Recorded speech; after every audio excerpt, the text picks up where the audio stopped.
So hello everyone. Polity का हमारा second topic है साइलेंट फीचर्स ऑफ कॉन्स्टिट्यूशन। ठीक है, तो इसमें लेवल 1 में ज़्यादा क्वेश्चंस तो नहीं है, लेवल 2 अगर देख लेते हैं, अगर मन किया तो कर देंगे, वरना लेवल 1 भी सफिशिएंट है।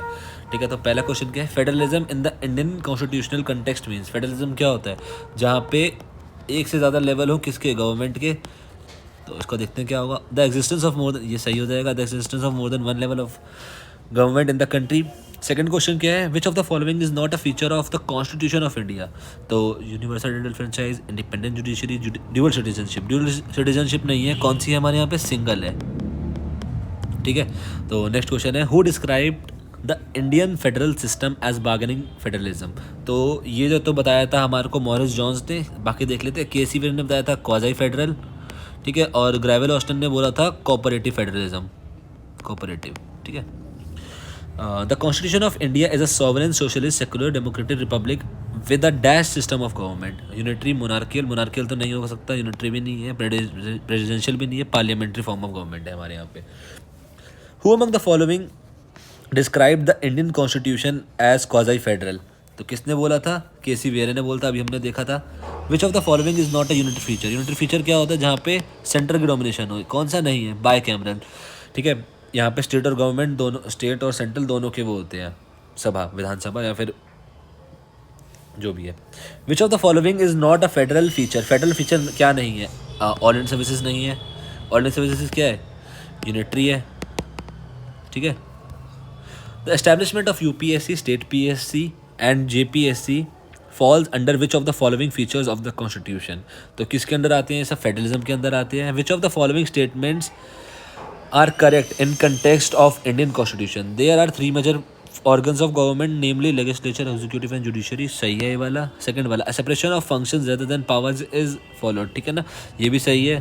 थर्ड वाला देखो, मान लो अगर हमें सेकंड वाला नहीं पता, एक तरफ में मान लो, तो हम थर्ड वाला पढ़ते हैं। फर्स्ट वाला सब में ही है, तो ये भी सकता है, ये भी सकता है। All organs of the government are independent. All organs independent तो नहीं होते, तो मतलब थर्ड वाला ये भी नहीं सकता, ये भी नहीं सकता, तो कौन सा बचा? ये वाला। ठीक है ना। A government governs with in the bounds established bye constitutional law and citizen rights. क्या होगा इसका? डेमोक्रेटिक, डेमोक्रेटिक बोलते हैं इसको, डेमोक्रेसी बोलते हैं। Secularism is a feature of Indian constitution which means, क्या मतलब है इसका? The state promotes the religion, minority का नहीं प्रोटेक्ट करता। थर्ड वाला पढ़ते हैं the states can promote any religion, ये भी नहीं, और प्रमोट द रिलीजन ऑफ, ये भी नहीं हो सकता। तो बचा क्या ये? मतलब कुछ भी प्रमोट नहीं करता। सेकुलरिज्म का मतलब ये होता है।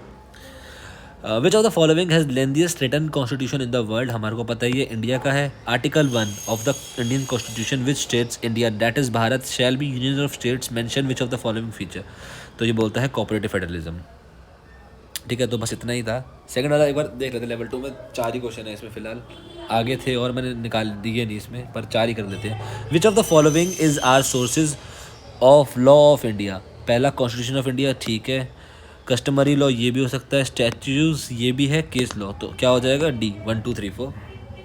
Which of the following is not a feature of Indian federalism. Courts can interpret constitution powers of different levels of government. ठीक है ना, कोर्ट्स किसी भी पार्लियामेंट के उसको फैसले को रिव्यू कर सकती है या फिर बिल को रिव्यू कर सकती है, बिल्कुल ठीक है।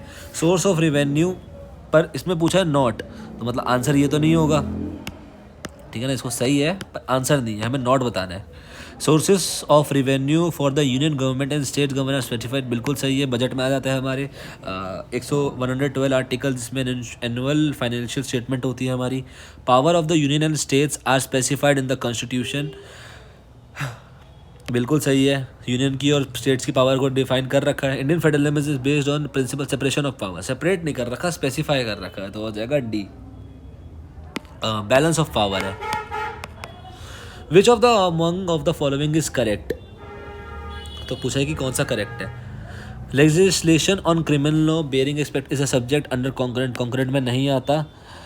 ये सब उसमें आता है यूनियन में। Bankruptcy and insolvency, bankruptcy and insolvency are subject, ये भी नहीं हो सकता। Inter state trade commerce is a subject under state list, state list में, हाँ ये स्टेट लिस्ट में आता है, ये सही होगा। Which of the following, which among the following is not a feature of centralisation.